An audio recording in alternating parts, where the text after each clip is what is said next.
cancer is actually preventable. Pero di ko ay magawa, may nagpapasigay sa akin, pinahuyak kita, di ba la? Kaya kung hindi ka papakuha sa HPV vaccine. So, nag-partner kita nga unang kong kaanay ka implementing ang program cervical cancer sa atong mga island barangays. Sa 5th district siya. San Jalisco, Lemery, Estancia, Calcarles. Diba? Tuyan ito ma-promote kita sa atong mga kabuhinhan kay available ang mga high-tech technology, hindi tamaan ka sakit. Ipalantaw ni man, how are you down there? Diba la? Natawon niyo kung pwede man lang early screening, hindi na mag-develop into stage 4, kung early pa lang palantaw, or sa atong mga young adults. Sa mga age 20 to 26, kaya nga ako hindi ka pa kaka-HPV vaccine. Kadamo ko kung pwede, kag sigurado din ako, ma-influensyahan niyo na siya.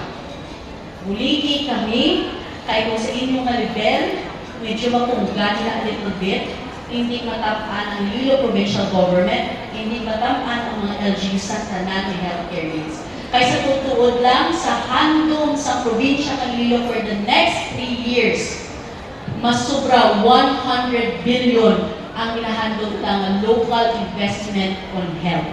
Alam nila tanan, sa booklet lang, sa LIPH, diba do? Sa hospitals alone, we want 100 billion.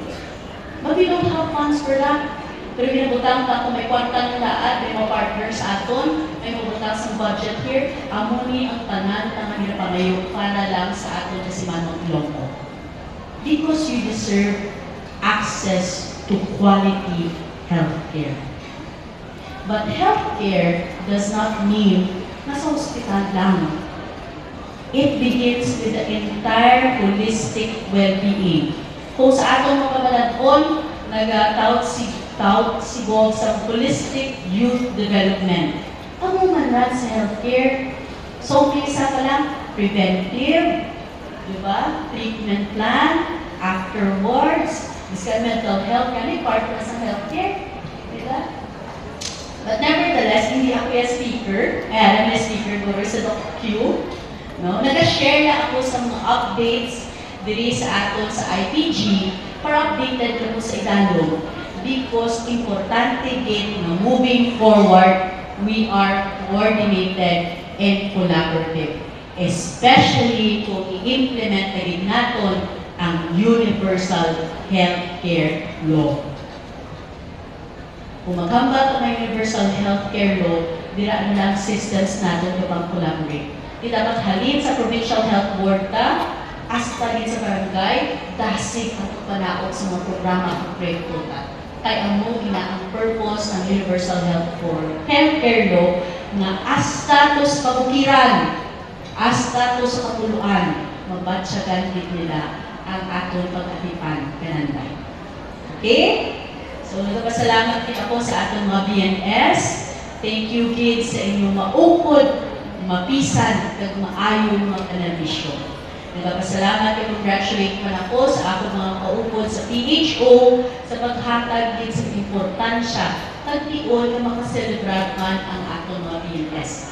But most importantly, nagpasalamat din ako sa maayong na direksyon nagparikasog sa atong Provincial Governor Tuto Defensor. Walang pakimanol.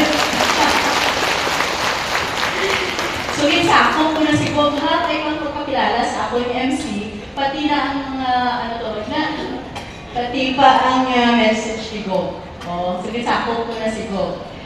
Sa ako mga punto, as Vice Governor, as Head of the SP, kung ano ang request ng atong PHO para MOA signing man or ano mabagay sa health, approve din kagluyan din namin nga ano. As long as sakto man lang, di ba la, why man sa there, hindi na problema, facilitate din namin na ma-approve ang mga kinanlan ng mga dokumento sa SP. At the same time, ready kami sa SP na kung pinadlan, gani mo, upod kami sa barangay, ninyo para mag-lecture, open kami. Di ba la? Bulikan kami, pati sa TV.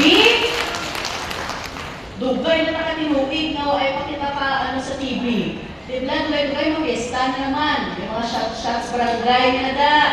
Di ba la? Biskaya kapoy ng mga lecture bulit ang willing na mag-ibot, na mag-ulit, na mag-help promote. We are with you in this fight. We are with you in every health program and project of the province of Iloilo. Kaya ipadahil kita panikasok and celebrate that we're doing something. Dahil kung sa health program, so yung pupunta, no?